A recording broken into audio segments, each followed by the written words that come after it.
Assalamualaikum warahmatullahi wabarakatuh. Perkenalkan, nama saya Alif Ira Muzaki dari Universitas Negeri Yogyakarta, Prodi Pendidikan Teknik Mekatronika. Nah, di sini saya akan membahas tentang Pancasila sebagai pemersatu bangsa. Nah, dilihat dari background negara kita yang memiliki suku dan budaya yang beraneka ragam, tentu Pancasila sangat penting demi mendukung dan mendorong terjadinya persatuan dan kesatuan. Nah, langsung saja kita ke pembahasan video kali ini. Nah, yang pertama ada sejarah lahirnya Pancasila. Nah, lahirnya Pancasila ini berawal dari kekalahan Jepang pada Perang Pasifik tahun 1945. Jepang menyadari kekalahan sudah di depan mata. Nah, Jepang berusaha menarik simpati rakyat Indonesia dengan menjanjikan kemerdekaan dan membentuk sebuah lembaga guna mempersiapkan kemerdekaan Indonesia. Nah, pada tanggal 29 April 1945, Dokuritsu Chunbi Kosakai atau Badan Penyelidik Usaha-Usaha Persiapan Kemerdekaan Indonesia atau BPUPKI resmi dibentuk. Nah, dalam sejarahnya, BPUPKI menjalankan sidang pertamanya secara resmi pada tanggal 29 Mei sampai 1 Juni 1945. Dalam sidang BPUPKI ini, sejumlah tokoh menyampaikan terkait perumusan asas dasar negara. Nah, selanjutnya pada tanggal 1 Juni 1945, Soekarno memperkenalkan 5 sila yang terdiri dari kebangsaan Indonesia, internasionalisme atau perikemanusiaan, mufakat atau demokrasi, kesejahteraan sosial, dan ketuhanan yang Maha Esa. Momen ini menjadi momen pertama di mana Pancasila diperkenalkan. Nah, selanjutnya BPUPKI lalu membentuk Panitia 9 untuk merumuskan lebih rinci tentang rumusan Pancasila sebagai dasar negara.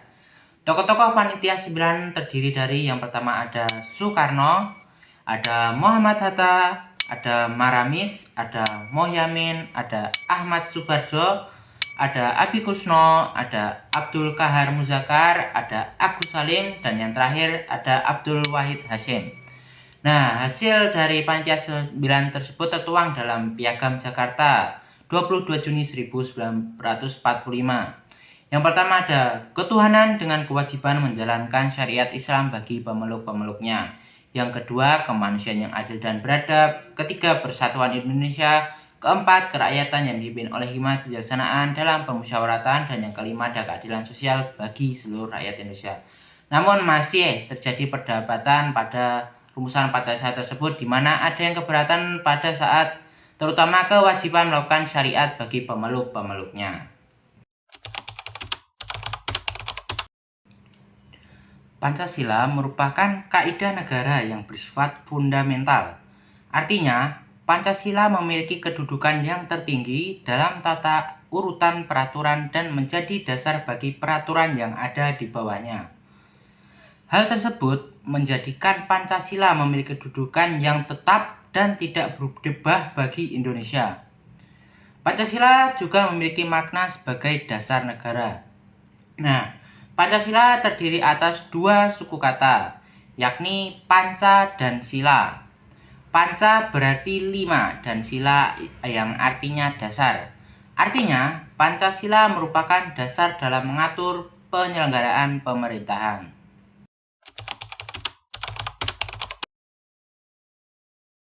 Nah, yang pertama adalah Pancasila sebagai ideologi negara. Nah, Pancasila menjadi pandangan dan sistem nilai yang menjadi dasar pemikiran dan pedoman bagi negara. Nilai-nilai yang terkandung dalam Pancasila menjadi landasan utama dalam pembentukan kebijakan dan keputusan yang diambil oleh negara. Yang kedua, ada Pancasila sebagai dasar negara. Pancasila tidak hanya menjadi ideologi, namun juga berperan sebagai landasan hukum yang memandu pembuatan undang-undang dan peraturan di Indonesia. Kehadiran Pancasila dalam ranah hukum menjadi penegas komitmen negara dalam menerapkan nilai-nilai luhur dalam segala aspek kehidupan. Selanjutnya ada Pancasila sebagai kepribadian bangsa Indonesia. Nah, Pancasila mencerminkan karakter dan kepribadian masyarakat Indonesia, seperti semangat gotong royong, toleransi, dan keberagaman. Nilai-nilai ini menjadi bagian integral dalam membentuk identitas bangsa Indonesia di mata dunia. Selanjutnya ada Pancasila sebagai sumber dari segala sumber hukum. Pancasila memiliki kedudukan yang lebih tinggi dari hierarki perundang-undangan daripada hukum lainnya. Sebagai sumber dari segala sumber hukum, Pancasila menjadi pijakan utama dalam menegakkan keadilan dan kebenaran di Indonesia. Pancasila sebagai cita-cita dan tujuan bangsa Indonesia. Pancasila merumuskan tujuan dan cita-cita pembangunan Indonesia seperti mencapai keadilan sosial, demokrasi, dan kesejahteraan. Cita-cita ini menjadi penuntun dalam setiap langkah pembangunan yang diambil oleh negara. Jiwa bangsa Indonesia. Pancasila merupakan cerminan dari nilai-nilai kebudayaan dan etika yang melekat pada masyarakat Indonesia. Ini mencerminkan jati diri bangsa yang kaya akan keberagaman dan keindahan dalam bersatu dalam perbedaan. Selanjutnya, Pancasila sebagai pandangan hidup bangsa.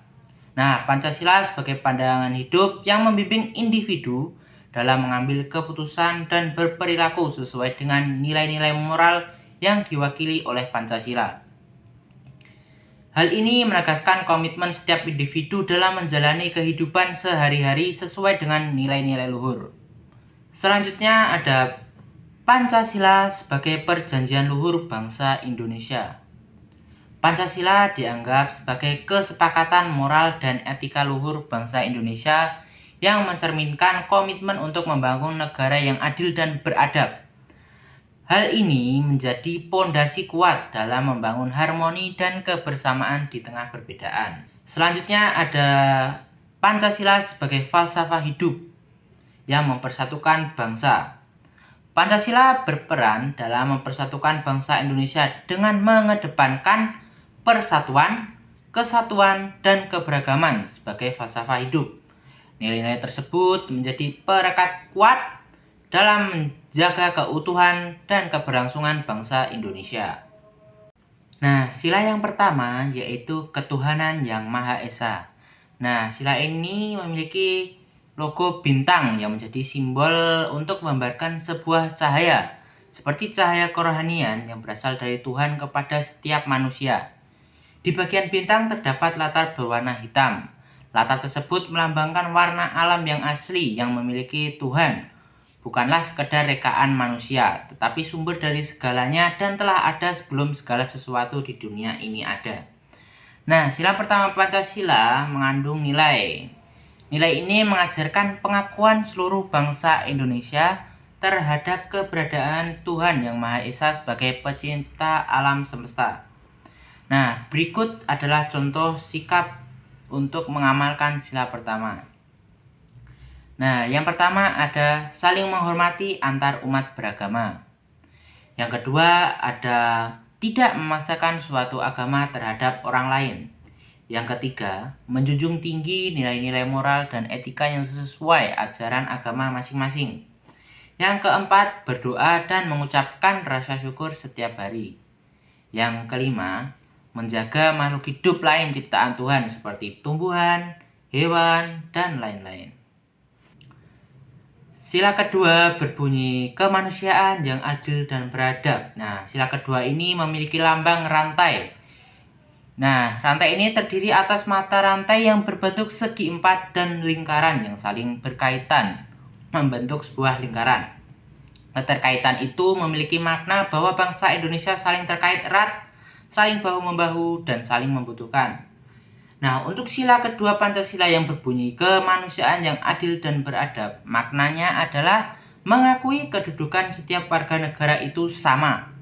Nah, untuk penerapan yang mencerminkan sikap sila kedua ini, yang pertama ada tidak mendiskriminasi ataupun membeda-bedakan manusia. Yang kedua, menghargai hak dan kewajiban individu atau orang lain.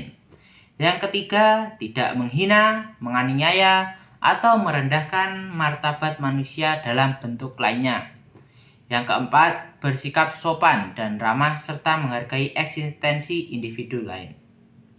Nah, untuk sila ketiga yaitu Persatuan Indonesia memiliki lambang pohon beringin yang merupakan pohon besar yang bisa digunakan oleh banyak orang sebagai tempat berteduh di bawahnya. Hal tersebut dikorelasikan sebagai negara Indonesia di mana semua rakyat Indonesia dapat berteduh di bawah naungan negara Indonesia. Tak hanya itu saja, pohon beringin memiliki sulur dan akar yang menjalar ke segala arah. Hal ini dikorelasikan dengan keragaman suku bangsa yang menyatu di bawah nama Indonesia. Nah, sila ketiga Pancasila yang berbunyi Persatuan Indonesia ini maknanya adalah menyatukan bangsa Indonesia dari segala keberagaman suku dan budayanya. Untuk penerapan yang mencerminkan sila ketiga ini, yang pertama ada menghargai dan menghormati suku adat dan budaya lain. Yang kedua ada menumbuhkan rasa senasib dan sepenanggungan terhadap orang lain. Nah, yang keempat, tidak membeda-bedakan teman berdasarkan suku, ras maupun agama. Yang kelima, rela berkorban untuk kepentingan bangsa dan negara. Nah, untuk sila yang keempat yaitu kerakyatan yang dipimpin oleh hikmat kebijaksanaan dalam permusyawaratan perwakilan memiliki lambang kepala banteng yang memiliki filosofi sebagai hewan sosial yang suka berkumpul. Seperti halnya musyawarah di mana orang-orang berdiskusi untuk melahirkan suatu keputusan.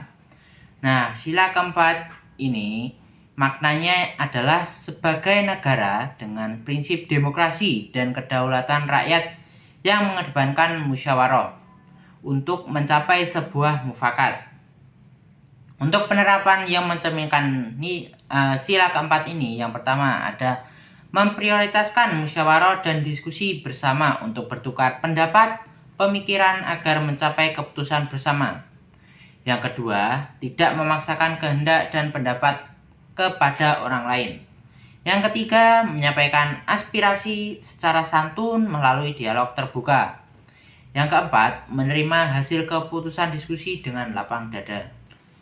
Sila kelima, keadilan sosial bagi seluruh rakyat Indonesia ini memiliki lambang padi dan kapas yang merupakan simbol pangan dan sandang yang menyiratkan makna bahwa syarat utama negara yang adil ialah yang bisa mencapai kemakmuran untuk rakyatnya secara merata. Nah, sila kelima ini memiliki makna yaitu bersikap adil dan sejahtera bagi seluruh rakyat Indonesia. Nah, yang untuk mencerminkan sila kelima ini, yang pertama ada menghormati dan menghargai hak-hak orang lain seperti pendidikan, kehidupan yang layak, perlindungan sosial, pekerjaan, dan lain-lain. Yang kedua, selalu bersikap jujur dan adil dan transparan dalam segala hal. Yang ketiga, tidak menyalahgunakan wewenang yang diberikan pada jabatan. Yang keempat, tentunya berteman dengan siapapun tanpa pandang bulu dan kondisi orang lain. Kesimpulannya, Pancasila dapat dijadikan sebagai simbol persatuan dan kesatuan, ideologi bangsa, pandangan hidup, dan sumber hukum. Nilai-nilai yang terkandung di dalam Pancasila tersebut dapat dijadikan teladan atau acuan untuk dapat menjalankan hidup yang tertata dan juga teratur, baik dalam kehidupan masyarakat maupun kehidupan bernegara.